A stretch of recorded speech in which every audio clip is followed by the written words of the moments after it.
Boa noite, sejam todos muito bem-vindos a mais um encontro de estudos sobre a mediunidade curadora nas obras de Allan Kardec, que estamos realizando às sextas-feiras, às 21h30. Boa noite, meu caro amigo André Sobreiro, de Severínia, grande abraço. Grande Deja, boa noite a todos. Que bom estarmos aqui, né? Infelizmente sem o Henri, depois nós vamos falar o porquê, mas vamos estudar e vamos caminhar na direção do entendimento de Kardec. Maravilha, então vamos fazer a nossa prece inicial e depois a gente dá sequência.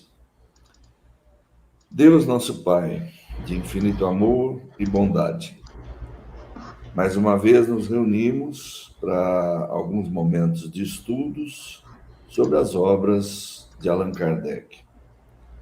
Agradecemos, Senhor, por mais essa oportunidade que nos é dada a todos e pedimos, como sempre, que bons espíritos possam nos ajudar para que tenhamos a melhor compreensão possível dos textos que irão ser examinados e, por consequência, o melhor aproveitamento. Senhor, em vosso nome, com vossa permissão, nós iniciamos aqui o encontro de hoje. Que assim seja. Bom, pessoal, como o André adiantou, nós hoje estamos sem a presença do nosso companheiro Henri Neto. Henri está ausente porque ele está dando umas aulas hoje e amanhã, e hoje coincidiu nesse horário, e é compromisso profissional dele lá, então não teve como ele participar do estudo de hoje. Fica aí o registro, sentimos a falta, mas temos que tocar o estudo aqui. Vamos também, desde logo, agradecer aos canais que retransmitem esse estudo, que são os seguintes: canal YouTube do Centro Espírita Dona Rosa e da Livraria Espírita Rio Preto, e fanpage Facebook do Centro Espírita Francisco de Assis, todas as 13 instituições aqui de São José do Rio Preto, interior de São Paulo. Damos as saudações novamente a todos, um abraço a cada um, que possamos ter um encontro bastante agradável, agradecemos a presença de todos. André, você quer fazer alguma consideração a mais? Não, tranquilo, Deja. Bora pro texto. Tá legal. Então vamos colocar aqui o nosso... André, eu não estou conseguindo, vê se você consegue daí. Por favor.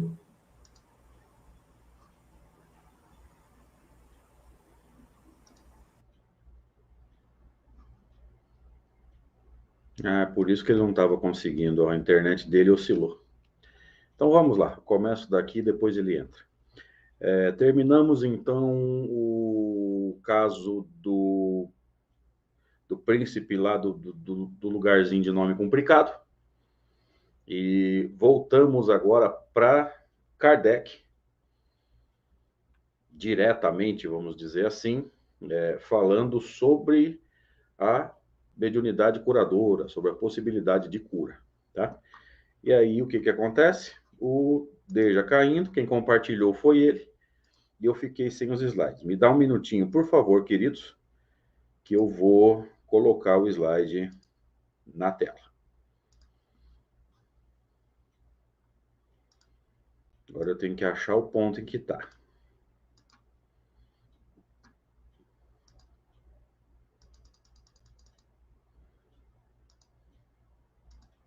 Dá só um minuto, gente. São questões técnicas aí. Infelizmente, isso acontece.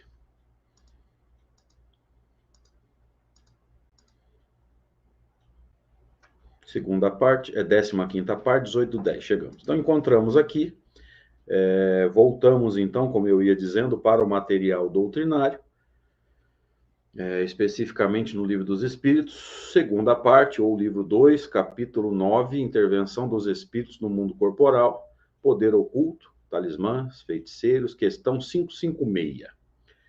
Pergunta Allan Kardec: tem algumas pessoas verdadeiramente o poder de curar pelo simples contato? E antes que alguém estranhe a palavra contato, gente, vamos nos lembrar aqui que ele está iniciando as discussões sobre cura, tá? Isso aqui é uma pergunta mais genérica, tá? Não se apegue ao pé da letra à palavra contato.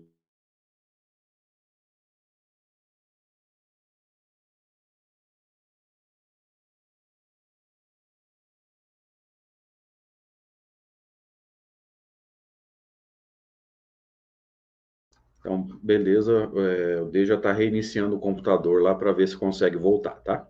Então, tem uma pergunta aqui falando pelo contato, né? E talvez alguém estranhe, porque o magnetizador ou o passista, ele não pode tocar dentro do possível, né? Salvo algumas exceções, ele não pode tocar naquele que está sendo magnetizado, né? Ou recebendo o passe.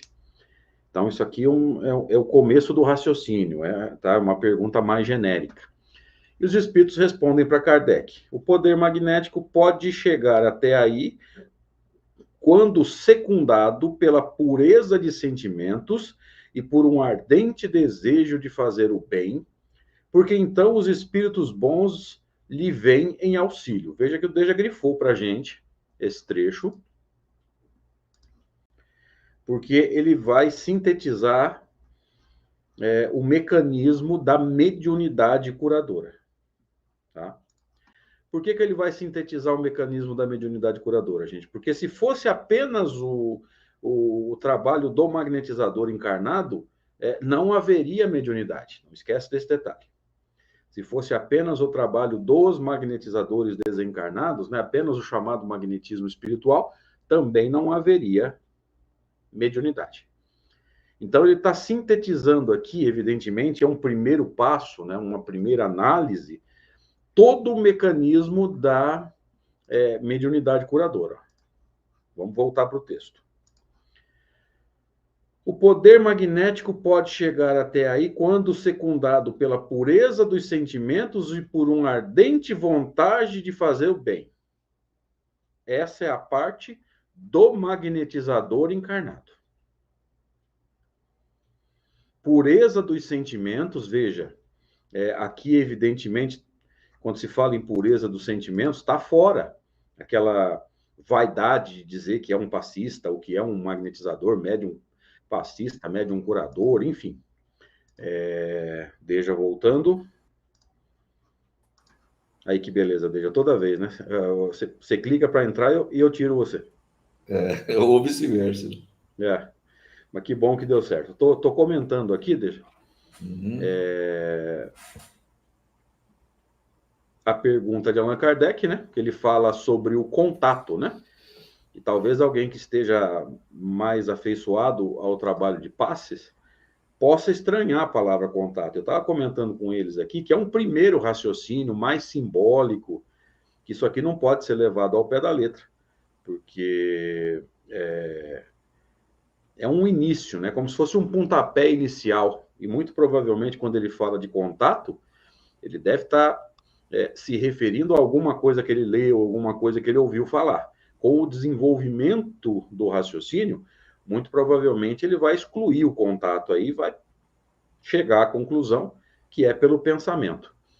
Traz a sua colaboração, depois a gente segue. A meu ver, a coisa se passa exatamente dessa forma que eu vejo da mesma maneira, que depois a gente vai ver aqui uma sequência longa ainda nesses estudos, em que essa ideia da mediunidade curadora vai ser amplamente desenvolvida, né? Então, algumas ideias iniciais talvez levassem em consideração a hipótese do contato. Encostar a mão, sei lá, tocar na pessoa, enfim. Sinceramente, eu nunca tinha prestado atenção nessa palavra aí, nessa pergunta. Sinceramente.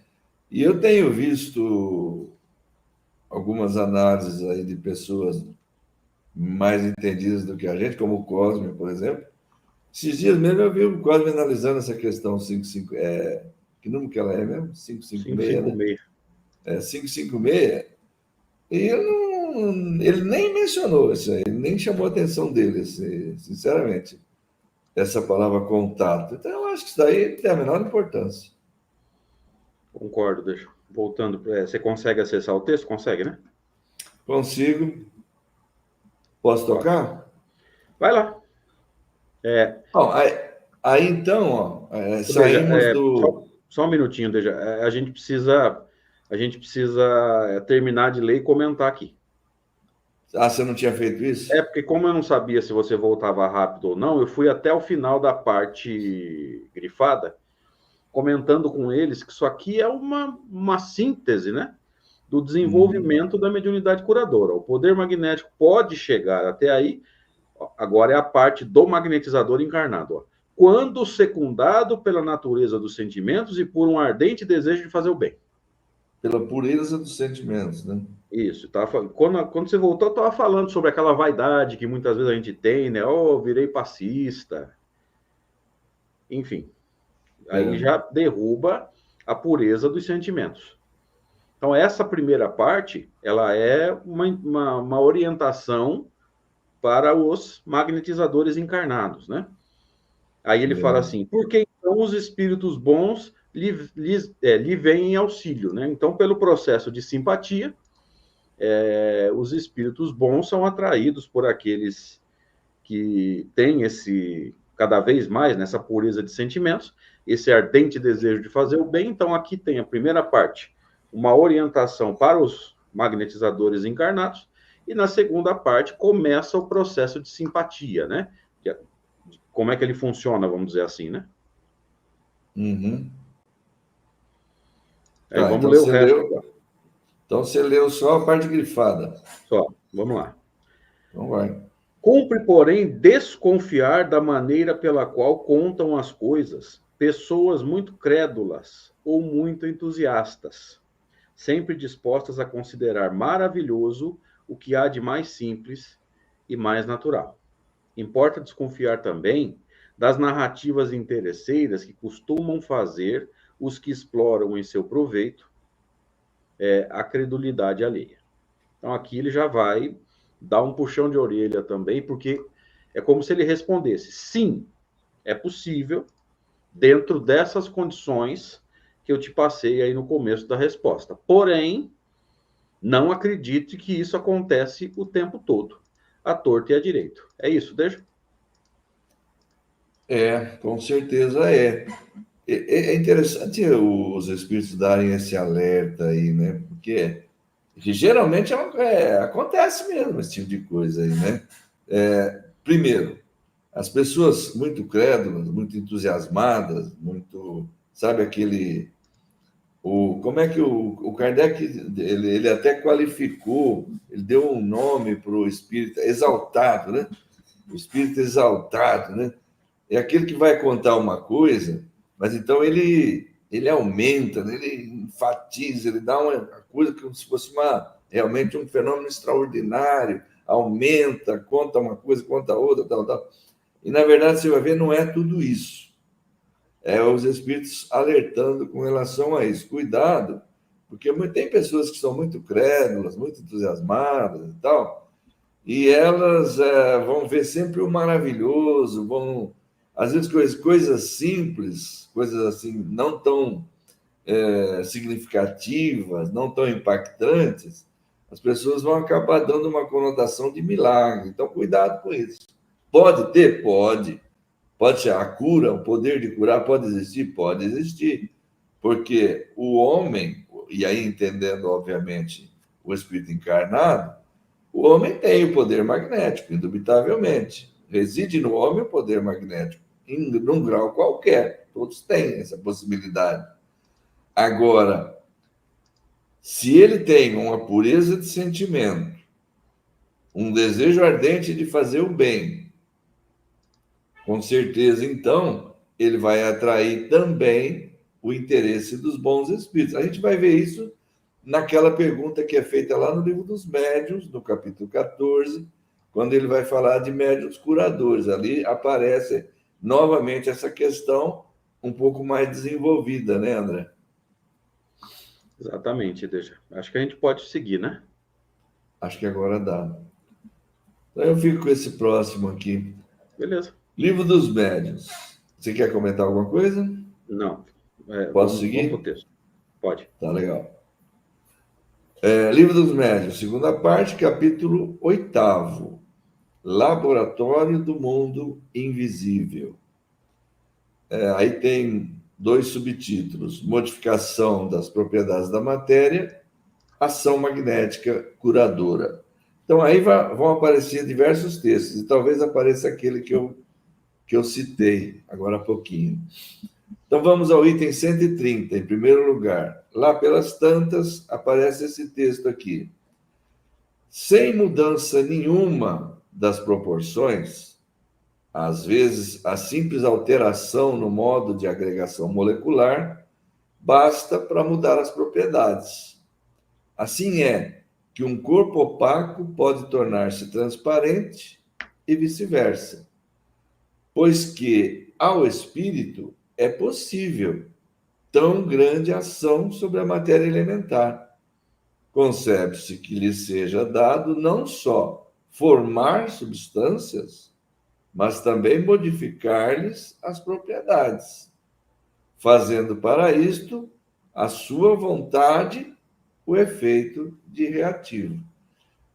Esse aqui é um local onde se explica, se aborda essa questão da ação fluídica, da ação dos espíritos sobre a matéria. E de que maneira se produziam aquelas alterações, modificações nos corpos materiais. Ele chega a dizer aí, às vezes, um corpo opaco, tendo, devido à ação do espírito, a ação fluídica exercida, ele pode, de opaco, tornar-se transparente, ou o contrário. Então, o espírito pode, devido a essa capacidade de agir sobre a matéria elementar é o fluido. Então, agindo sobre o fluido, através do pensamento, concebe-se que ele consiga não só formar substâncias ali, compor objetos, enfim, que são aquelas formações fluídicas que são apresentadas, né? E às vezes até visíveis, como foi o caso da tabaqueira, que nós estudamos aí, e outros exemplos, né? Mas também modificar as propriedades da matéria, como modificar, por exemplo, as propriedades da água. Quando ela é fluidificada, ela modifica e adquire determinadas propriedades que antes ela não tinha.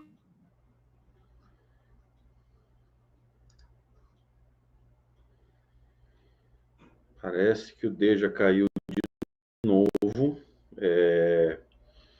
Amigos que estão no chat aí, por favor, me deem um retorno para ver se caiu para vocês também ou se caiu só para mim. Parece que ele já mandou um zap aqui. Dá um minuto.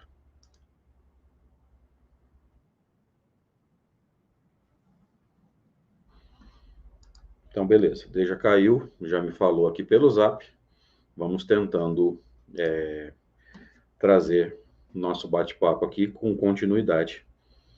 E ele vai ver o que ele consegue fazer lá, tá? Veja que a mudança, ela se dá por alterações, e isso foi falado aqui sobre a matéria elementar, tá? Por isso que fala assim, ação fluídica. Lembre-se do conceito básico aqui. Qual é o conceito básico aqui? O espírito age sobre a matéria elementar, que é o fluido. Tá? Isso a gente não pode perder de vista, vamos dizer assim, em nenhum momento. Tá? O espírito age, e é por isso que ele consegue modificar as propriedades da água e de muitas outras matérias pelo pensamento, tá? Porque age sobre a matéria elementar, que dá origem a todas as outras matérias. A gente conhece como fluido cósmico, fluido universal ou fluido cósmico universal, na linguagem de alguns, a gente toma um pouco de cuidado, porque aqui no Brasil, do século XX para o século XXI, que é quando a maioria de nós aí encarnou, nasceu, para a língua portuguesa, cósmico universal é pleonasmo. Tá?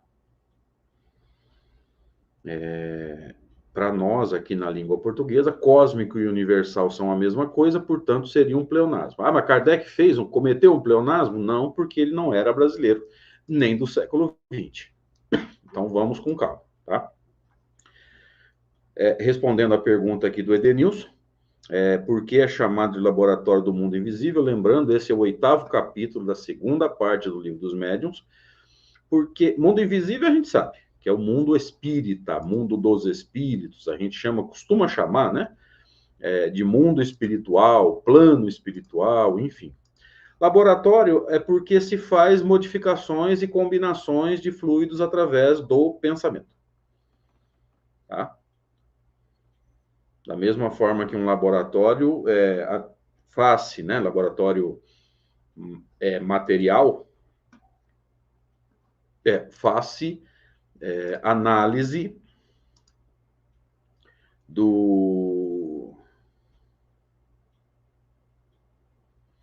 de materiais lá nos aparelhos sofisticados, por exemplo,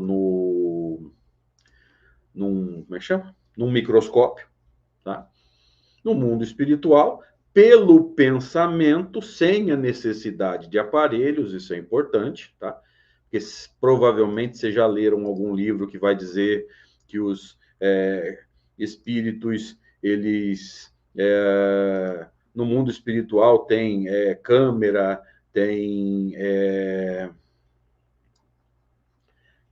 câmera não, como é que chama? Que durante a reunião mediúnica os espíritos são assistidos através de como é que fala? Eletrocardiograma, que durante a manifestação aparelhos são colocados do lado dos espíritos para eles receberem ajuda. Não é isso que nós estamos dizendo. Não é isso que nós estamos dizendo. Tá? Isso, eletrocardiograma, eletroencefalograma, como se eles tivessem coração, como se eles tivessem um encéfalo, né, com um cérebro para ter as suas ondas cerebrais aferidas. Isso é uma grande bobagem, uma grande mentira. Tá? Mas é lá no plano espiritual, através do pensamento, que se faz esse tipo de modificação mais facilmente. Aqui a gente consegue modificar? Nós acabamos de ver aí a possibilidade de modificação da molécula da água. Mas modificar essa matéria densa que nós temos em mãos é muito mais difícil do que criar objetos no chamado mundo espírita, plano espiritual. Tá? Deixa eu ver a pergunta da Eida aqui. Só um minuto que eu vou voltando, depois eu volto para o texto.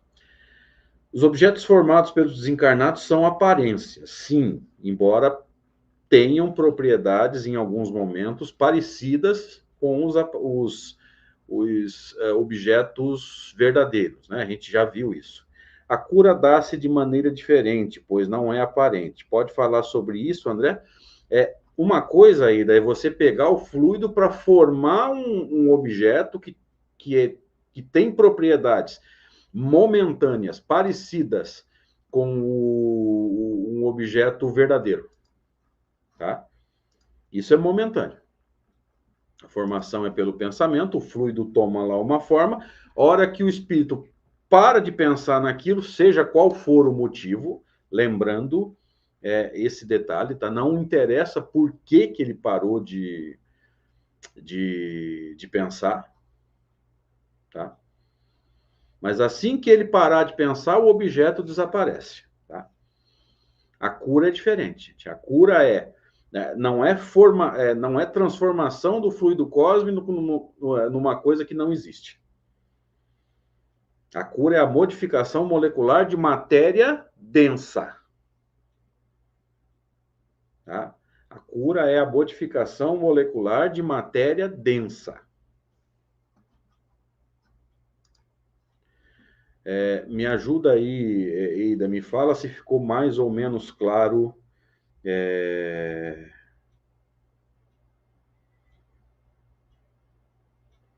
o que a gente tentou responder para você aí, tá?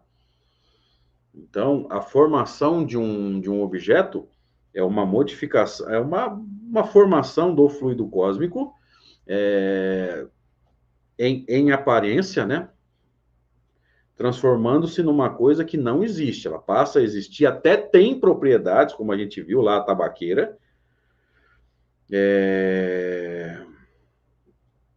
Mas é um objeto que não existe. A ação de cura é ação sobre molécula de matéria densa, de matéria formada. Tá? Bom, se ela diz que ficou claro, a gente segue o nosso estudo aqui, aguardando o Deja voltar. Até agora ele não deu nenhum sinal. Mas vamos tocando o bonde aqui. Voltando para o texto. Então, ó, não há necessariamente mudança nas proporções. Às vezes, a simples alteração no modo de agregação molecular basta para mudar as propriedades. Qualquer químico falaria sobre isso para a gente. Tá? Não seria nenhum grande problema, vamos dizer assim, para um químico explicar isso aí para a gente. Deixa voltando, deixa eu ver. Sim. Já ia fazer a evocação, deixa. Mas não é garantido, não, porque eu fiz uma consulta aqui agora no aplicativo e eles estão com problemas, estamos com problemas na sua região, mas nossos técnicos estão trabalhando para resolver. Então vamos lá. Vamos torcer para que se resolva, né? Se os técnicos forem tão bons quanto o Dorival Júnior. Alfinetada. O nome disso é alfinetada gratuita, né? Gratuita, bem, não tem nada a ver com a história, coitada. Mas tudo bem. É a língua comprida do André Sobreiro fazendo escola, né? Fazendo escola. Então, a gente estava comentando aqui, Deja, que um químico poderia falar para a gente um exemplo de uma substância qualquer que alteraria suas propriedades só com a alteração da orientação molecular, né? Pois é. Se tivesse um exemplo aí de um químico para trazer para a gente, seria até interessante. Vou correr atrás disso, tá? Então, nesse processo, né, de reorganização molecular, pode acontecer aqui, ó, no exemplo que ele trouxe, né, desde um corpo opaco, ou seja, que não é translúcido, tornar-se transparente ou translúcido e vice-versa, né? O translúcido também tornar-se transparente, tá? Então, como é que isso acontece, né? Deixa, basicamente, como é que a cura acontece? Agindo pelo pensamento sobre a matéria elementar. Eu estava falando para eles que é o fluido cósmico. Que eu até comentei que a gente pode pensar assim, né? Mas fluido cósmico universal não é a mesma coisa? Não seria um pleonasmo? No português do século XX, sim, mas Kardec não escreveu nem em português, nem no século XX, né? No francês, isso aí não é um pleonasmo, né? É uma expressão normal, né? Provavelmente era, porque ele usava, né? A gente não pode acusá-lo de ter cometido um pleonasmo, né? Se ele não escreveu em português. Isso aí é um pleonasmo para nós, né? E as línguas, elas têm muito disso, dessas características peculiares a cada uma, que às vezes essas ênfases, elas são comuns, fazem parte da estrutura da língua, e para nós já se torna um pleonasmo. Por isso que não se traduz ao pé da letra. Nenhum tradutor trabalha dessa forma. Todos os tradutores sabem disso. Quer fazer mais algum comentário sobre esse texto? Não, esse é aquele que a gente tinha lido mesmo, né? Então, só para encerrar, ó, vejamos a parte grifada. Concebe-se, entende-se, que lhe seja possível, né, lhe seja dado, veja, pelo pensamento, não só formar substâncias, mas também modificar as propriedades. Fazendo isto, para isto, a tua vontade, o efeito de reativo. Veja que isso aqui vale a pena a gente tocar no assunto também. A vontade é um tipo de pensamento. Sim. Não nos esqueçamos disso, tá? O ato de pensar é um tipo de pensamento. O desejo é um pensamento, a vontade é um pensamento, ou um tipo de pensamento. Sentimentos, emoções, memória. Memória. E não nos esqueçamos, gente. Olha como que é difícil a gente entender isso, né? Como que está tudo conectado, né? A gente fragmenta para entender, mas depois, se não montar o quebra-cabeça, fica difícil. Memórias suscitam emoções. Também. Dois tipos de pensamento didaticamente diferentes, que Kardec sintetiza tudo numa coisa só.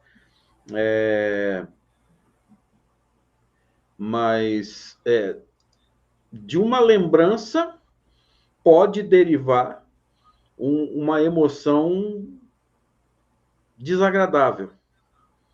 Aquilo que a gente pode chamar aí de uma má paixão ou de uma emoção não boa, porque a lembrança pode ser relativa a alguma coisa que se viveu no passado, uma situação difícil, uma situação extrema, e gerar uma emoção não muito agradável, né, Deixa? Perfeitamente. Inclusive, existem algumas situações além disso daí. Por exemplo, uma música, né, André?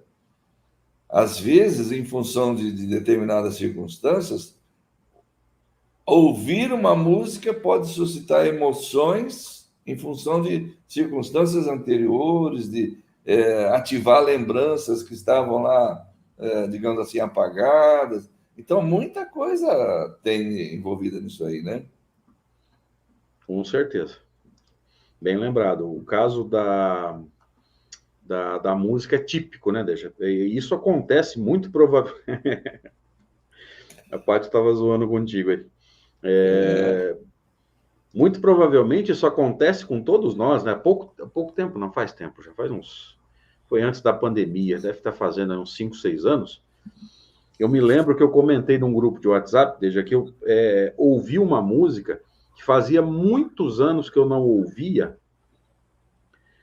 e aquilo me causou uma sensação muito boa. A música chama Herdeiros da Pampa Pobre, dos Engenheiros do Havaí, que é uma banda lá do Rio Grande do Sul, né? E fazia muitos anos, eu nem lembrava dessa música. E aí, zapeando pelos aplicativos de música, eu ouvi essa música, e isso me causou uma coisa muito boa, né? Porque a gente esquece, né? A música para de tocar, a gente acaba esquecendo. E tem muitas circunstâncias assim parecidas, né, André? Então, digamos que às vezes num acontecimento feliz da sua vida, tocou determinada música. Mas no futuro, toda vez que tocar aquela música, você vai se reportar, a sua memória vai se reportar automaticamente àquele acontecimento. Feliz, no caso, né? Mas pode ter sido o contrário, pode ter sido infeliz também. Músicas que tocam em casamento, por exemplo, André, já pode acontecer isso, né? Exatamente. Aí muitas vezes vai suscitar uma lembrança infeliz, né? Eu ia fazer o mesmo comentário. Eu vi um comediante de stand-up zoando outro dia, ele falou assim, ele passou na frente de uma igreja, estava tendo um casamento lá, ele viu o noivo, viu a noiva, eles estavam tão felizes que o comediante falou que achou que ele estava separando, não estava casando. E eu hoje vi uma também assim, só para concluir, senão a gente vai ficar a noite inteira contando piada aqui. Sim. O sujeito falou assim: pô, lançaram uma maldição sobre mim, preciso que você me ajude. Aí o outro falou assim: quais foram exatamente as palavras ditas? Eu vos declaro marido e mulher. Maldição daquelas. Essa é brava. A gente prefere perder a mão no estudo, mas não perde a piada, né? Estou dando uma olhadinha de lado aqui para ver se não tem ninguém escutando aqui. Mas vamos lá, vamos voltando para o texto, então. Eu acho que esse aqui a gente fez tudo que podia fazer, né? Acho que já exploramos o suficiente, né? Esse volta para mim agora, né? Sim. Então, aqui dentro do mesmo capítulo, ó, Livro dos Médiuns, segunda parte, capítulo 8, Laboratório do Mundo Invisível, modificação das propriedades da matéria, passando para ação magnética curadora. Então, aqui eles vão explicar razoavelmente e profundo, dentro do que nós podemos entender e do que eles têm condições de nos explicar dentro dos termos, né? Como é que acontece a cura em si. Foi o que a Eida me perguntou aqui, desde enquanto você tinha caído. A diferença entre um objeto formado pelo pensamento, lá no plano espiritual, por exemplo, a tabaqueira que nós vimos lá, e a ação curadora, né? Porque a tabaqueira, no caso, ela é uma formação fluídica, é um objeto que não existe ou existe só momentaneamente, e quando o espírito para de pensar naquele objeto, ele desaparece. A ação curadora, ela se dá na matéria densa, gente. Isso não acontece no perispírito, isso aí acontece no corpo físico. Isso. Tá? Esse texto aqui vai ajudar a entender. Então vamos lá. Eida, esse texto aqui provavelmente vai bater firme naquilo que você nos perguntou, tá? 131. Essa teoria nos fornece a solução de um fato bem conhecido em magnetismo, mas inexplicado até hoje: o da mudança das propriedades da água por obra da vontade. O espírito atuante é o do magnetizador, quase sempre assistido por outro espírito. Ele opera uma transmutação por meio do fluido magnético que, como atrás dissemos, é a substância que mais se aproxima da matéria cósmica ou elemento universal. Então veja que aqui o fluido magnético ele está num ponto intermediário, né? Ele já não é mais fluido cósmico, mas ainda não é matéria densa. Tá? Então é aí que vai acontecer a transformação. Ora, desde que ele pode operar uma modificação nas propriedades da água, pode também produzir um fenômeno análogo com os fluidos do organismo, onde o efeito curativo da ação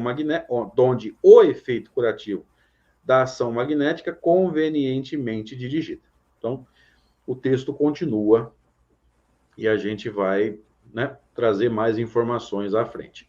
Então, ele está fazendo uma analogia aqui, né, Deja, com relação ao processo que já era conhecido, já tinha sido discutido, que é o da modificação da água.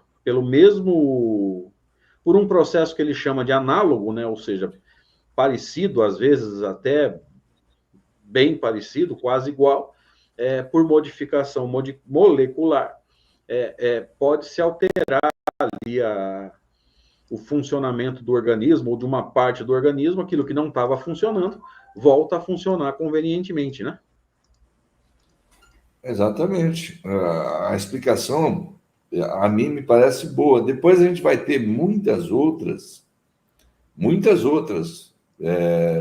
às vezes até que vão clarear um pouco mais essa questão.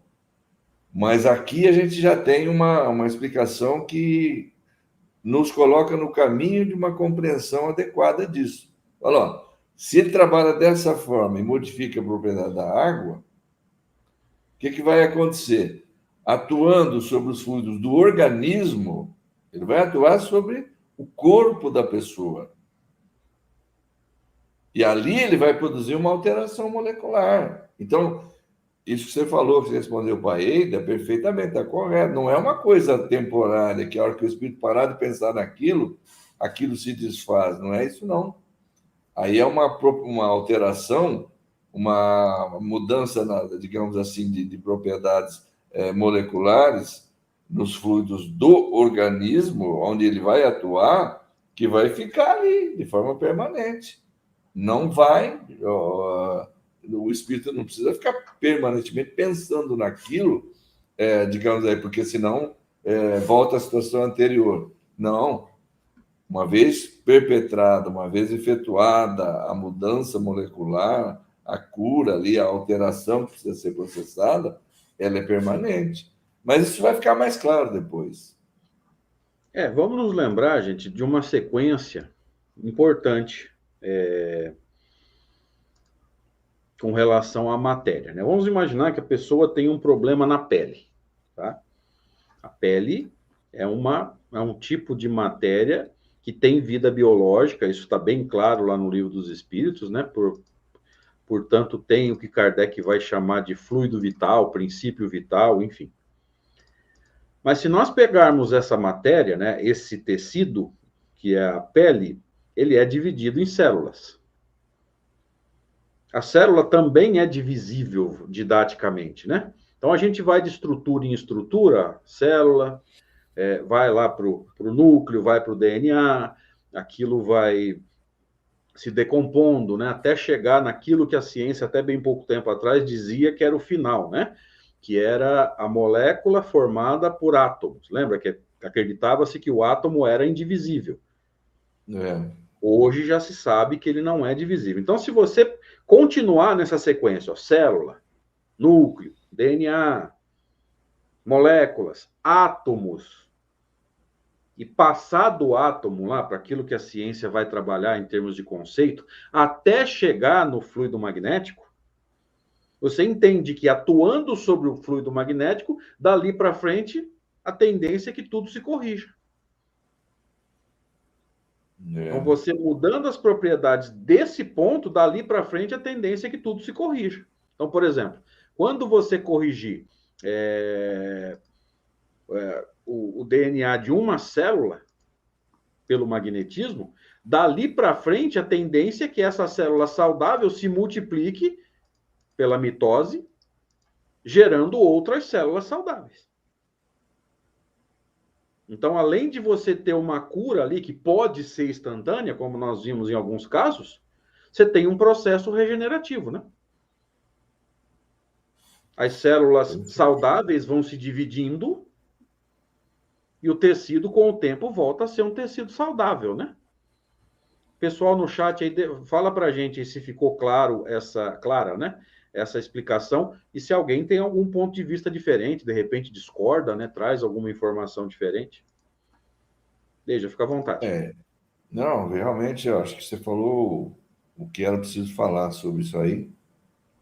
Já não. A meu ver, podemos ir atrás dessa continuação que vem aí. Então vamos lá. Você concorda? Esse é teu? Vamos embora? Vamos lá, então. Então, aqui, veja só, é exatamente uma continuação de onde havia parado ali, ó. De onde o efeito da ação magnética e tal, né? Sabe-se que papel capital desempenha a vontade em todos os fenômenos do magnetismo. Então, o que ele está dizendo? Sabe-se, é uma coisa já constatada, que a vontade nesses fenômenos de magnetismo é fundamental. Como se há de explicar, porém, a ação material de tão sutil agente? Aí que está, essa pergunta é boa. A vontade não é um ser, uma substância qualquer. Não é sequer uma propriedade da matéria mais etérea que exista. Sim, perfeitamente. Veja como ele constrói o raciocínio. A vontade é atributo essencial do espírito. Aquilo que você explicou anteriormente aí, André. Isto é, do ser pensante. É pensamento. A vontade, o Kardec explica numa das revistas, a vontade é o pensamento, digamos assim, movimentado por uma ação mais forte. Então, é um pensamento mais forte, vamos dizer assim, né? Com o auxílio dessa alavanca, ele o espírito, atua sobre a matéria elementar, ou seja, sobre o fluido. E por uma ação consecutiva, reage sobre seus compostos, cujas propriedades íntimas vêm, assim, a ficar transformadas. Aqui só está confirmando aquilo que a gente já vem falando aí. Completando, tanto quanto do espírito errante, a vontade é igualmente atributo do espírito encarnado. Quer dizer, ambos dispõem desse recurso, tanto o espírito desencarnado quanto o espírito encarnado, é óbvio. Daí o poder do magnetizador, poder que se sabe estar na razão direta da força de vontade. Veja que isso aqui está sempre vindo à tona. A importância no processo magnético da força de vontade. Podendo o espírito encarnado atuar sobre a matéria elementar, o espírito encarnado, então, também pode, claro, também pode atuar. Pode, do mesmo modo, mudar as propriedades, dentro de certos limites. Esse é o espírito encarnado, o magnetizador. Assim se explica a faculdade de cura pelo contato. Aí ele volta a usar a expressão contato aí, ó. E pela imposição das mãos. Faculdade que algumas pessoas possuem em grau mais ou menos elevado. Quer dizer, alguns têm mais, outros têm menos, mas a faculdade de cura muitas pessoas possuem. Algumas possuem no mais alto grau, né? Outras em grau menor. Mas o magnetismo é uma propriedade do homem, ou seja, do espírito encarnado. Ele dispõe disso. O magnetizador é uma realidade. Ele trabalha de acordo com determinados métodos.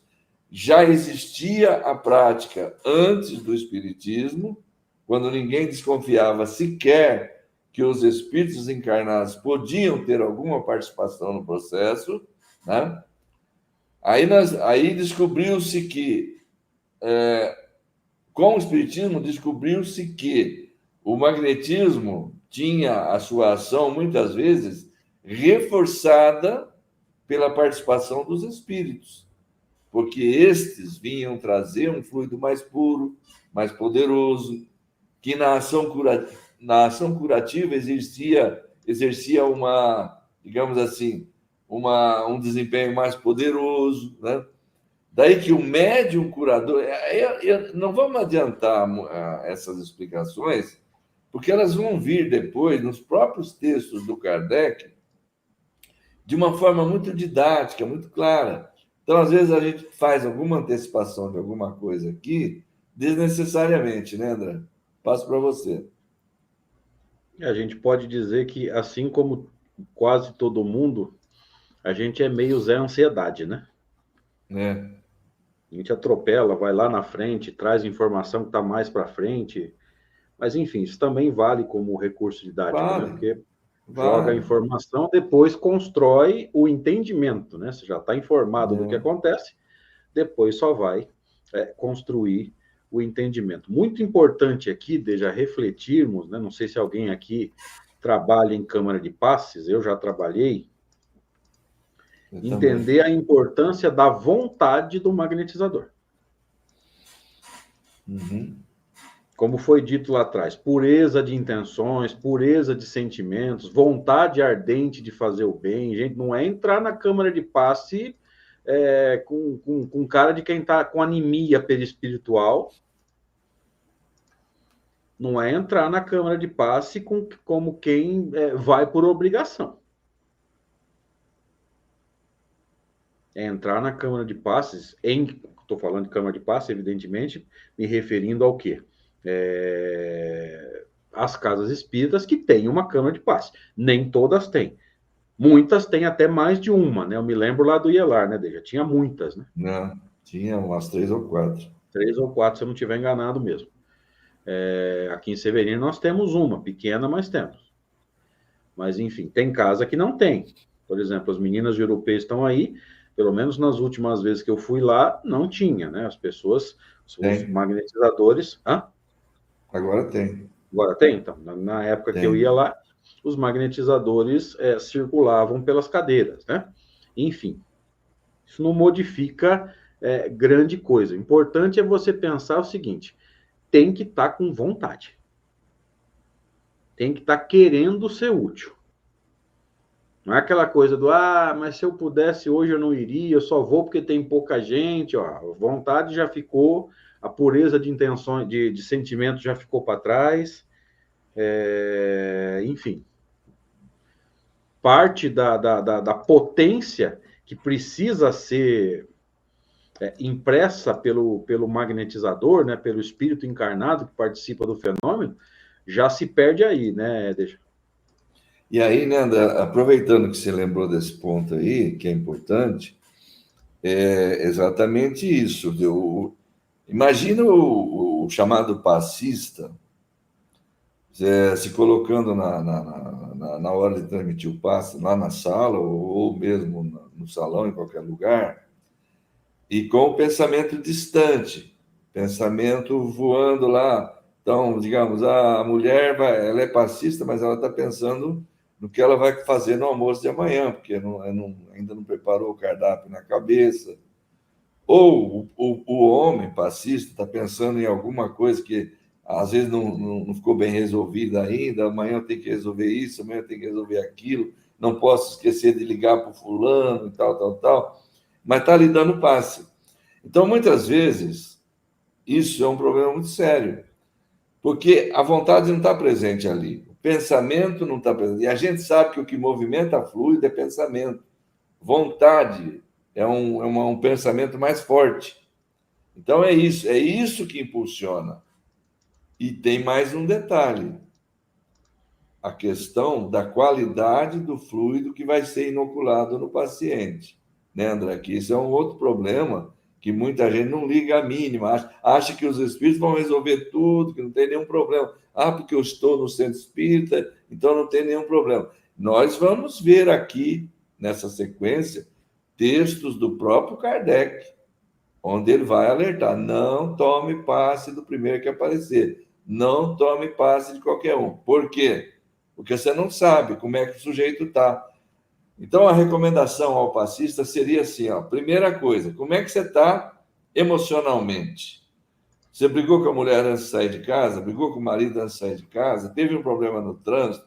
Você está, como o Cosme costuma dizer, segurando um fio desencapado? Você está soltando faísca? Né? Como é que você está emocionalmente? Porque isso qualifica o teu fluido. E é isso que você vai jogar para o outro que está recebendo. Outra coisa, você está bem de saúde? Você está doente? Como é que você está de saúde? Se você não estiver bem, não tome passe. Não dê passe, aliás. Tome passe.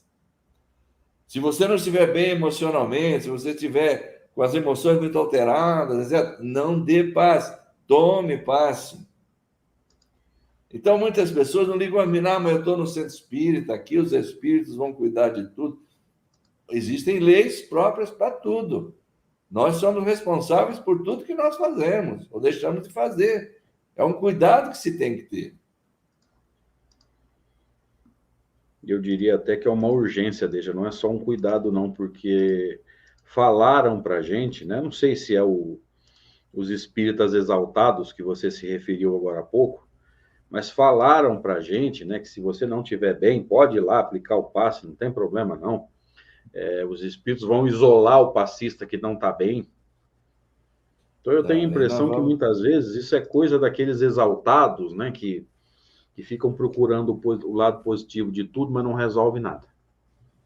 E também falta de conhecimento, né, André? Falta de conhecimento, enfim, não está bem, deixa estar certo. Não está bem, não trabalhe em passe.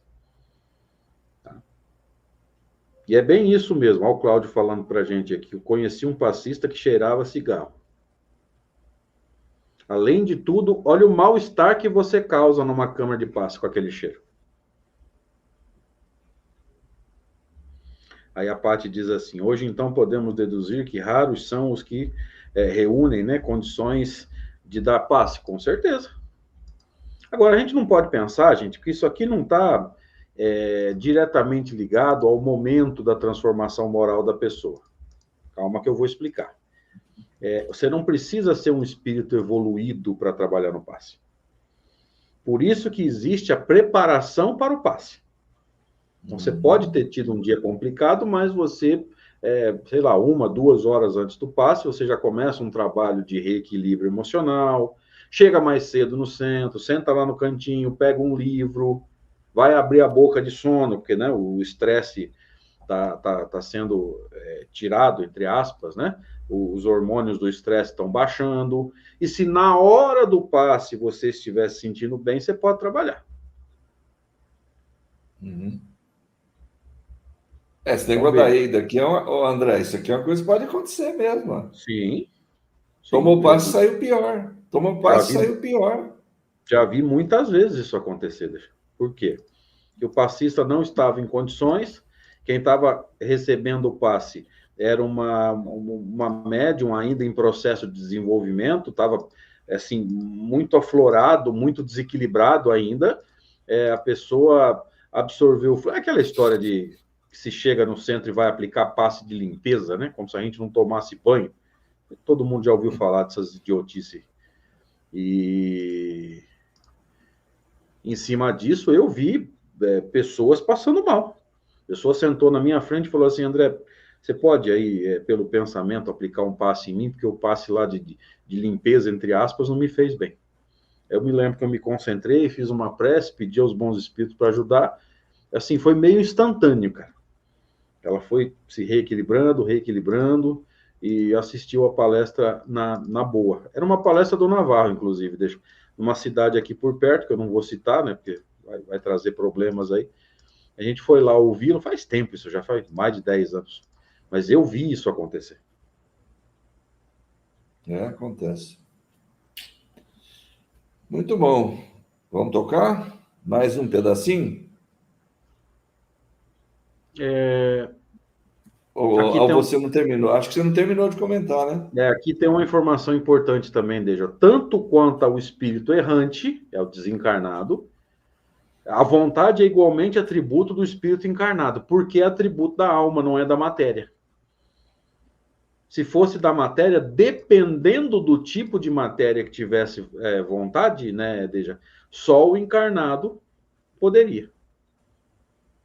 Se for do Sim. perispírito, os dois. Se for do corpo físico, só o encarnado. Mas não é de nenhum dos dois, gente. Isso aqui é muito importante, o entendimento da primeira parte do Livro dos Espíritos. O que é Deus, o que é Espírito, o que é matéria. Pensamentos são atributos de Deus, evidentemente, né? Inteligência suprema, e da alma, não da matéria. Isso aqui tem que ficar muito claro. E muitas vezes, a gente já conversou sobre isso, Deixa, e você já me confirmou. Muitas vezes você sai de casa para fazer um seminário sobre mediunidade e você tem que parar o seminário e voltar lá atrás para explicar isso.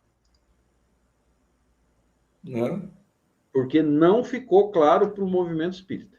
Eles acham que matéria... Bom, tanto que tem espírito que acha que matéria armazena, né, que a memória está no perispírito. É justamente como você falou, Deja, por falta de conhecimento, por falta de um entendimento mais profundo, que as pessoas ficam colocando no perispírito coisa que não tem. Sim. Tem muitos erros nesse sentido aí. Então, veja, memória não é do perispírito, porque perispírito é matéria, matéria não tem memória. Vontade não é de nenhum tipo de matéria, tá? Não confunda o automatismo biológico do teu corpo com vontade. Automatismo é automatismo, é matéria. Vontade é pensamento, é atributo da alma. Então não confunda, gente. Teu corpo tem automatismo. Isso é normal. Você não pede para ele fazer digestão. Você come e ele faz automaticamente. Você não pede para o seu coração acelerar. Embora você consiga atuar sobre isso, né? Se você prender a respiração por alguns instantes, teu coração acelera. Mas veja, você não controla o coração, você controla a respiração, você não age diretamente sobre a frequência cardíaca. Então não confunda as coisas, né, Deixa? Exatamente. As pessoas, às vezes, não entendem muito bem alguns simbolismos. Tem um, por exemplo, que eu tenho usado muito numa das palestras que eu tenho feito, André, que é assim, quando Kardec pergunta sobre a utilidade, ou a utilidade não, a necessidade de manifestações exteriores de adoração, na 653 da Lei de Adoração, né? E os Espíritos falam assim: a verdadeira adoração é a do coração. Então, o uso da palavra coração, obviamente, aí nessa frase, é simbólico. É uma metáforazinha. Assim, o coração simboliza sentimento. Mas quando eu falo isso, eu costumo dizer sempre assim: olha, coração não ama ninguém. Coração é músculo bombeador de sangue. Então, coração não tem sentimento, não existe sentimento na matéria. Coração é matéria. Você acabou de falar isso daí. E aí eu acrescento uma outra, que aí o pessoal fica mais chocado ainda. Assim como o cérebro não pensa. Mas como? O cérebro não pensa. Quem pensa é o espírito. O cérebro é um instrumento que existe na estrutura corporal para que o espírito possa se manifestar no plano físico. Mas quem pensa, o elemento pensante, pensamento é atributo da alma, do espírito. Não existe pensamento na matéria. Cérebro é matéria. Coração é matéria. Sentimento é um tipo de pensamento. Então não tem sentimento no coração. Só tem no espírito. E é o que você falou aí. Eu percebo que muitas pessoas têm dificuldade para entender isso. Trouxemos, né, Deja, infelizmente, o materialismo para o movimento espírita, né? E colocar órgãos no perispírito nada mais é do que uma forma de trazer o materialismo para o movimento espírita. É aquilo que o professor Cosme chama de materialismo sofisticado. É, sofisticado. E aí tem gente que acha que o corpo físico é uma cópia do perispírito, na verdade não é cópia.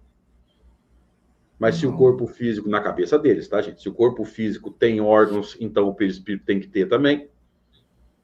Em cima do que você estava falando, dessa falta de entendimento, eu me lembro daquela música, né? Amigo é coisa para se guardar do lado esquerdo do peito. Se você procurar do lado esquerdo do peito, você não vai encontrar coração, não, viu? Além dele não ser a sede dos sentimentos, né, que é a tese espírita, não tem coração do lado esquerdo. O coração fica no centro, com a parte inferior um pouquinho inclinada para a esquerda. É. Então, sabe Deus quantos anos atrás falaram que era do lado esquerdo? Ficou do lado esquerdo. Mas não é do lado esquerdo. Até criou-se aquela coisa de, quando toca o hino nacional, botar a mão no coração aqui do lado esquerdo. Do lado esquerdo. Quer dizer, colocou a mão no vazio, né? E eu aprendi no Exército que isso não se faz. Né? Quem faz isso daí é gente que não tem entendimento. Mas vamos em frente. Não estamos aqui para discutir isso. A Aparecida falou um negócio aqui, André, só para a gente ver. Acho que o nosso horário já venceu, né? Já. Mas a Aparecida falou uma coisa interessante, que eu tenho visto com muita frequência essa história de ambientação. Fulano vai fazer harmonização. Então, inventaram a figura de um sujeito que fica tocando um instrumento lá, às vezes 20 minutos antes das 8, que normalmente é o horário de início das atividades, né, no centro espírita. Então, 20 minutos antes, meia hora antes, o sujeito vai lá e começa a tocar um instrumento lá. Então, ele toca ou teclado, toca saxofone, violão, como ela está colocando aí e tal. E falam que é para harmonização, ambientação, como ela escreveu aí. Só que nesse caso que ela menciona, ficou um pouco pior, porque era na hora do passe. Supostamente com o objetivo de melhorar a concentração das pessoas, melhorar, digamos assim, o padrão emocional. A ideia basicamente é essa, né, André? Melhorar. Só que eu concordo com ela. Isso daí, em geral, produz um resultado contrário. Ao invés de melhorar, piora. Porque as pessoas começam muitas vezes a prestar atenção na música, mas não aquela, não produz aquele resultado que as pessoas queriam, né? Que é uma harmonização interior da própria pessoa, melhorando o padrão de pensamento, o padrão de emoções e tal, né? Não, acaba não dando nisso, acaba dando em um resultado diferente, distrai a pessoa, né? Como ela está falando aqui, o que você acha?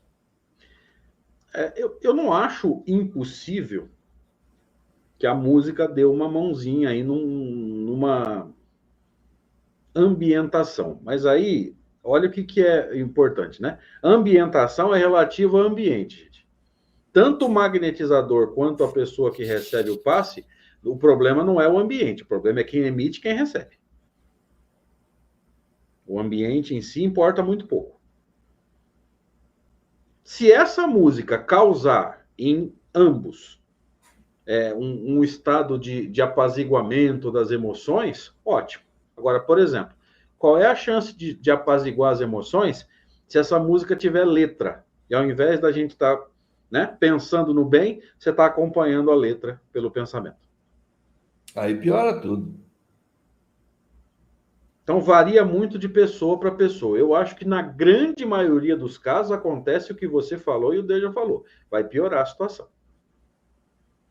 Na Atrapalha. esmagadora maioria dos casos, na minha opinião, atrapalha. Agora, se for uma coisa assim bem suave e conseguir criar um estado emocional, veja, não é no ambiente, é nas pessoas. É. Agora, não nos esqueçamos, gente, nós temos as nossas dificuldades, né? Emocionais, inclusive, né? Às vezes a pessoa é tão apegada à música que ela começa a prestar atenção nas notas, ela começa a prestar atenção no dedilhar das cordas, quer dizer, a concentração dela no fenômeno em si, né? Tanto de absorção quanto de doação, já foi para o vinagre, né? Também. Então, Também. veja, tem todos esses fatores, vamos dizer assim, né? Agora, a ambientação é um termo que particularmente eu não gosto, porque não é o ambiente, na verdade, estado emocional de cada pessoa, né? Tanto do magnetizador quanto do magnetizado, né?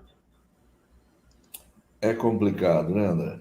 Aqui eu vou falar por mim, Deja, para encerrar, pessoal, tá? Eu, particularmente, sempre preferi e raramente consegui receber o passe numa câmara de passe em silêncio. Eu também. Sempre preferi e raramente consegui. Falo bem a verdade. É o povo que gosta de falar, gente. Mas, né, isso é uma impressão pessoal, né? Uma preferência pessoal, né? No silêncio eu consigo me concentrar melhor, pedir perdão pelos meus erros, admitir, né, Senhor, preciso da tua ajuda, sem a tua ajuda eu não tenho condições de me manter bem, eu preciso da ajuda dos bons espíritos. Se tiver alguém fazendo uma prece, a concentração já foi para as trevas. Verdade. Muito bom. Vamos encerrar, então? Temos que encerrar. Olha, nós paramos aqui, então, nesse texto do slide, que para mim aqui é o número 92. Vou ver se eu deixo isso registrado. Para a próxima, a gente pode até partir desse aqui mesmo, né? Que é para pegar uma sequência. Apesar que a sequência vai continuar no Livro dos Médiuns, e é aí que a gente vai para aquele texto que eu havia mencionado lá no começo, do capítulo 14, né? Mas é bom a gente retomar esse aqui para lembrar um pouquinho, né? Sim. Valeu então. André, suas palavras finais, meu caro. Valeu, gente. Apesar de todos os problemas técnicos aí na informática, né, Deixa? Acabou sendo um estudo bem proveitoso. E a gente fica feliz. Que bom. Obrigado. Valeu. Obrigado, André. Grande abraço. Sempre um prazer estarmos juntos aqui. Obrigado a todos que estiveram conosco aí, que venham a assistir num outro momento. Grande abraço. Bom fim de semana. E até na quarta-feira, se Deus permitir, quando estaremos de volta, André, eu e Fábio, com o Livro dos Médiuns, né, André? Livro dos Médiuns, quarta-feira, se Deus quiser. Até lá, então.